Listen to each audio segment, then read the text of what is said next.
How's it going, guys, and welcome back to another video. In this video I want to show you what the process is like to fit 35s on a first gen Toyota Sequoia with nothing but a 2-inch lift. So as you can see, the 35s are all mounted, they're all set up now, and I'm going to jump back to when I was first kind of putting these tires on and show you guys the entire process and what went into fitting these tires onto the Sequoia. I hope you guys enjoy. As always, if you have any questions or anything, feel free to drop them below or send me a message on Instagram. My Instagram is in the description. And with that being said, let's go back a couple weeks to when I was first mounting the tires. Alright guys, so I just got back from Discount Tire a second ago. It was a little bit of a sketchy drive home. The 35s are on, they are mounted, but because the tires are 35 by 12.5, they're super wide, which is going to be great for off-road traction, but it's not so great when the wheels are 0 millimeters in offset. So basically what's happening, and I'll show you guys a picture, is right now, I think it's just the driver's side. The driver's side tire is pretty much in contact. Well, actually it is in contact with the upper control arm. I think it's just the width of the tire paired with the 0 millimeter offset of the wheel that's causing that to happen. So I did pick up some wheel spacers. They're 1.5 inch spacers. I'm gonna throw those on. Hopefully that will help to push the wheel out and prevent any of that rubbing from the upper control arm. I have done a few extra steps already. I went ahead and removed the fender liner, and then I also did the bumper cut. I know there's gonna be a lot more trimming and a lot more things I'm gonna find that the tires are rubbing on in the future, but for now we're gonna start with the spacers. So let's go ahead and get started with that.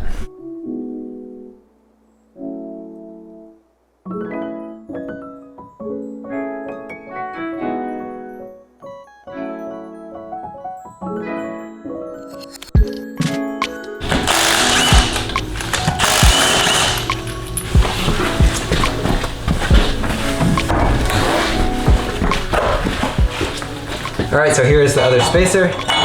It mounts the exact same way, and just like the other side, we're going to be using some of this provided Loctite.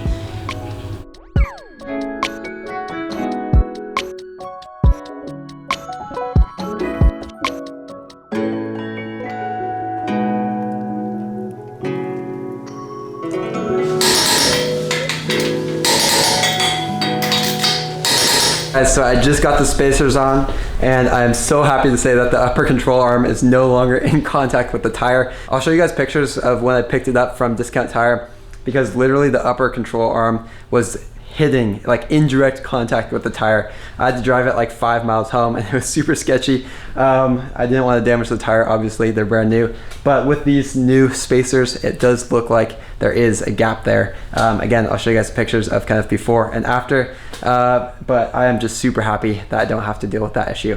Now with the spacers, I'm sure that's going to introduce rubbing in different areas. Just got to torque the wheels, and then we'll go ahead and install the spacers on the back.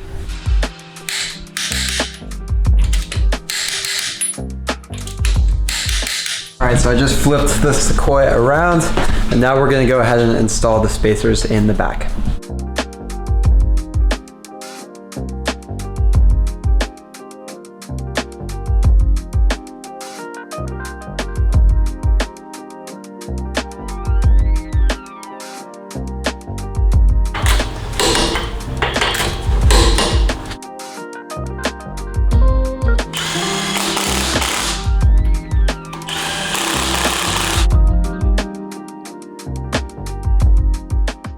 Alright, so all of the spacers are now installed. It looks really great, and I really love the poke of the wheel and tire, just meaning that it kind of sticks out on the outside of the fenders. I'm going to talk a lot more about the trimming that's required to fit the 35s and just the overall process of running 35s on a 2-inch lift, so definitely stay tuned. But for tonight, the spacers are all installed, and that's pretty much going to wrap it up. So I'll see you guys in a little bit. We'll talk a lot more about trimming and just what else is required so that you guys can also run 35-inch tires on your Toyota Sequoia.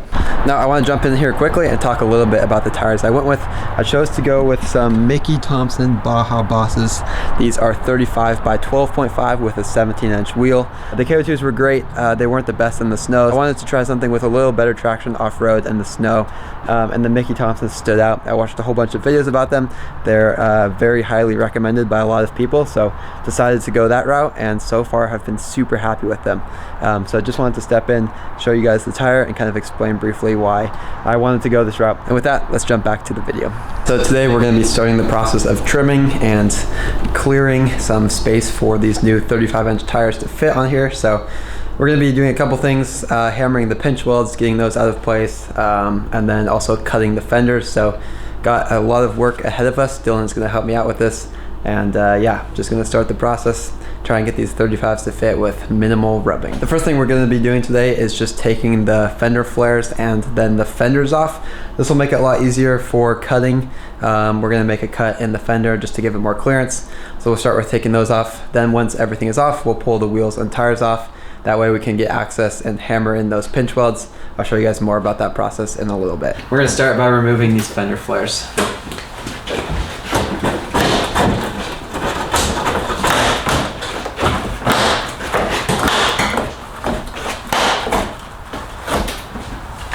Dude, it's so dirty under here.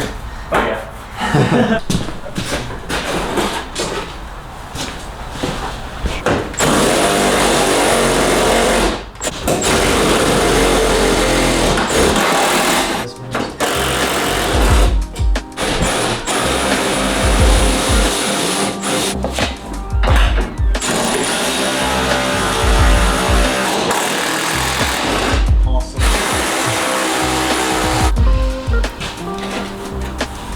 When you are removing the fenders, there are two bolts you have to get to. One of them is up here on the kind of the top of this A-pillar.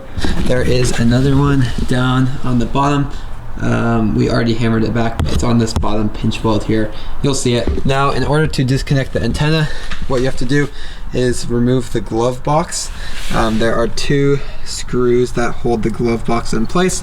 You gotta take that out, and then the antenna, we already took it out, but it's clipped into these brown kind of clips right along here.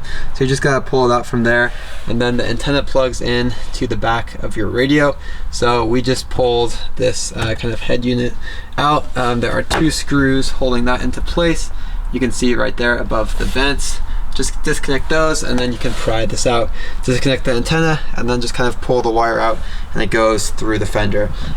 So that's the only thing you have to do on the passenger side. Driver side, no antenna, of course, so the fender just pulls right off.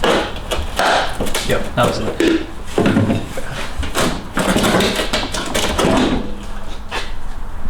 Oh, I zip tied the fog light. Sweet.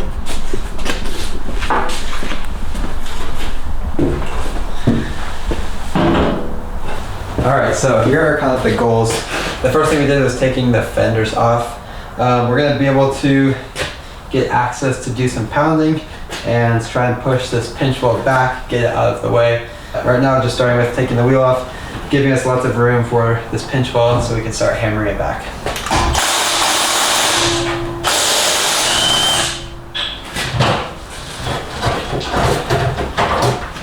So if you pull your wheel off and look in the fender, you'll see right along here is the pinch weld. Now mine is all messed up because I've been driving on it for a bit and it's been rubbing a bunch. This pinch weld is often a common area of rubbing when you put bigger tires on these Toyota Sequoias. So what we gotta do is hammer it in. Now normally you hammer it towards the outside of the truck, so I would bend it this way. But what we're gonna be doing, we need to keep a flat area on the bottom of this pinch weld to reattach the fender, because the fender has one screw that mounts down below here. So instead of bending it out and kind of preventing us from, or just kind of blocking this flat area, we're actually gonna bend it in this time. Again, I know it's not normally what you do, but just because there is a bolt right down here that attaches the fender and holds it in place, we wanna make sure we just keep that flat area as much as possible so we can reattach the fender itself. So we're gonna take a hammer, do a lot of pounding, try and bend this in, and the goal is just creating more clearance so that the tire doesn't rub on this.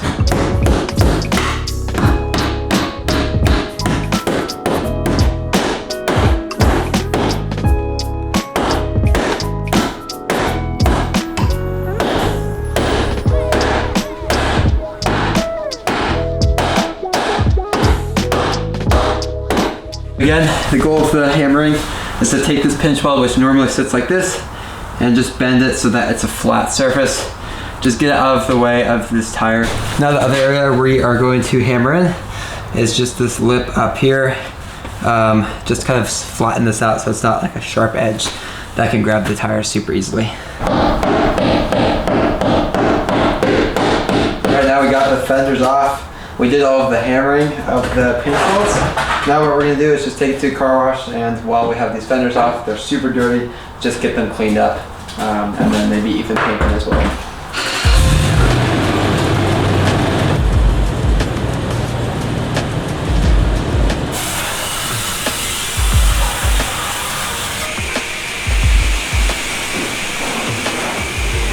Alright guys, so I am back. It is the next day now, and we're going to continue working on trimming and cutting and just fitting 35s on my first gen Toyota Sequoia.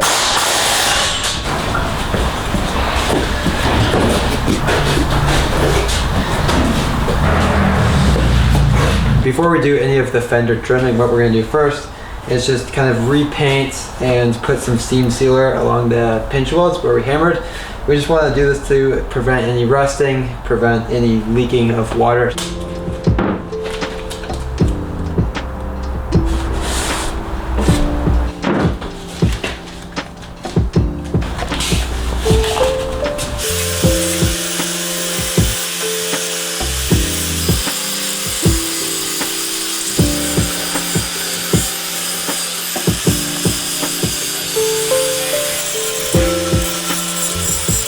Okay, so I took a flap disc along the frame and the pinch weld here, just cleaned up any paint chips and any rough areas.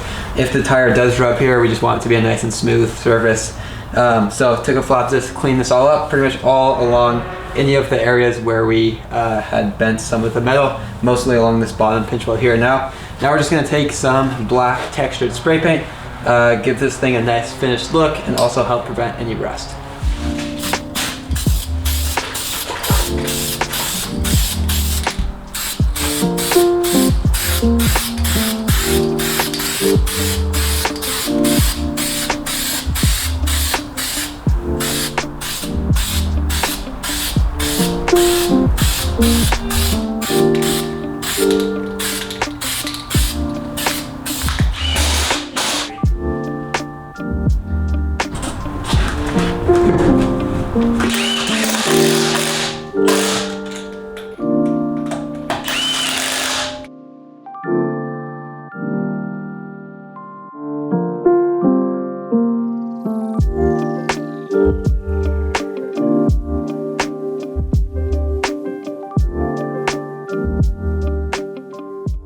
We're just using a compass. We measured out the distance that we want to cut, which we're doing 1 3/4 inches in length. And then you pretty much just follow the line, the natural line of the fender, drawing a line with the pencil, and that will be the line where we're going to do the cut.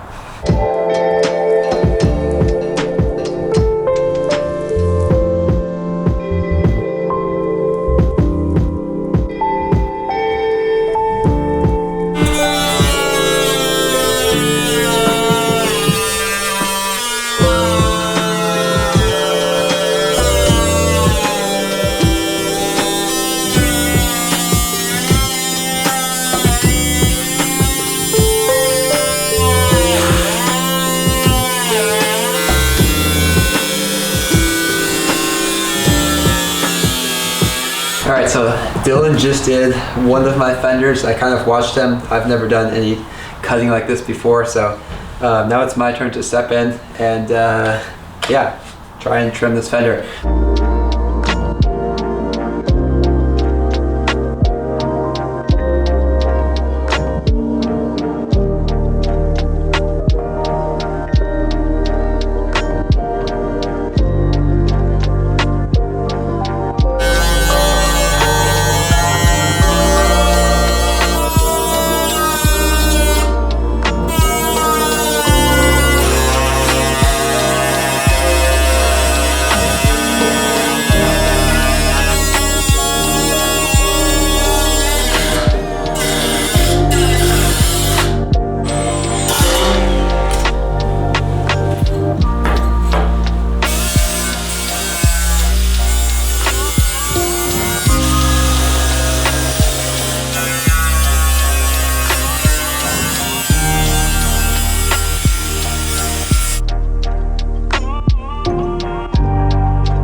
So we just wrapped up for the night. We started at about 5 p.m. and it is currently 10:15. So we put about 5 hours into it tonight, but we did also get a lot done. So the main things we did are just painted the kind of inside of the truck, on the inside of the fenders there, spray painted that down. Then we made both of the fender cuts. Dylan did one, I did one. Then we took a flap disc, smoothed it all down. And then the last thing I did, which I just finished up, was just doing a layer of paint on the edge where we cut, just to help with any rust prevention. So that was pretty much what we got done tonight. Tomorrow or later this week, we'll move on and kind of install some of the edge trim, and then we can go ahead and reinstall some of the fenders. So lots of time put into this, but we're trying to do it correctly. So that's just kind of a summary of what got done tonight, and I'll see you guys in a couple days.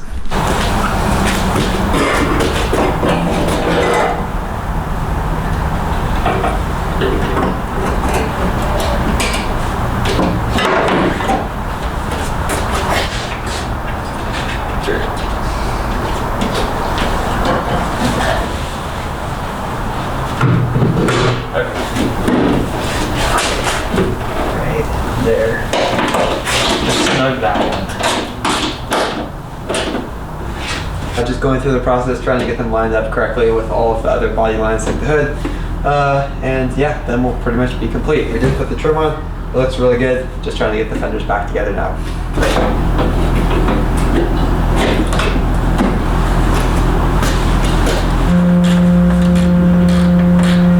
Alright, so I just wanted to film an update. Last night we did get the fenders back on. It did take a little bit of work to get the alignment correct, and it's still definitely not perfect, but they are back on. I quickly want to summarize what went into fitting the 35s. Just to start, in the back, I've done absolutely nothing.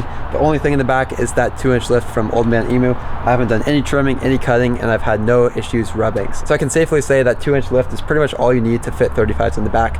Up front, it is a little bit more difficult with only a 2-inch lift. I don't have any body lift, just that 2-inch lift from Old Man Emu, but it can be done. So first of all, the first thing I did is just a bumper cut. That pretty much eliminated any rubbing on the front side of the tire. Haven't had any issues with that. I did do a pretty high bumper cut. There's, as you can see, quite a bit of space, but as a result, no issues rubbing in the front. The second thing I did was hammering the pinch welds. I showed you guys what that process was like in this video. Just taking a hammer and pounding it back, just creating some more clearance. Third thing, I guess, is just trimming the fenders. I took off about 1.5 inches on the fenders. I don't think I'll put the flares back in. I'm gonna make a couple plugs to cover up these holes where the flares would mount. But that's pretty much it for fitting 35s on the first gen Sequoia. It really is not that difficult. I thought honestly the process would be a lot more challenging, but overall it went pretty smoothly. Some of the things like cutting the fenders and getting the fenders to realign and fit back on the Sequoia, some of those things just take a lot of time. The fitment's not perfect, but it's not a huge concern to me. This is an off-road vehicle, so it's not a big deal. But that's pretty much it. I just wanted to kind of quickly summarize the things that I had done, as you guys saw in this video, but just go over it again and kind of just show what it takes to fit 35. So if you have any questions, if you have any comments, feel free to drop them below or send me a message on Instagram. I'm happy to help you guys, so feel free to do that. But yeah, 35s look great. I'm super happy with them. I think they fit the truck a lot better than the 33s did. Looking back at old pictures, the 33s kind of seem small now compared to the 35. So that's it. I'm still on stock gearing. If you have any questions, like I said, feel free to reach out. But that's kind of just a quick summary of what it took to fit these 35. So stay tuned for more content. I really appreciate you guys taking the time to watch this. I hope you enjoyed. I hope this was helpful. Don't forget to like and subscribe. It really does help me out and allows me to keep making these videos for you. So I do appreciate it. And yeah, with that being said, I'll catch you guys in the next one.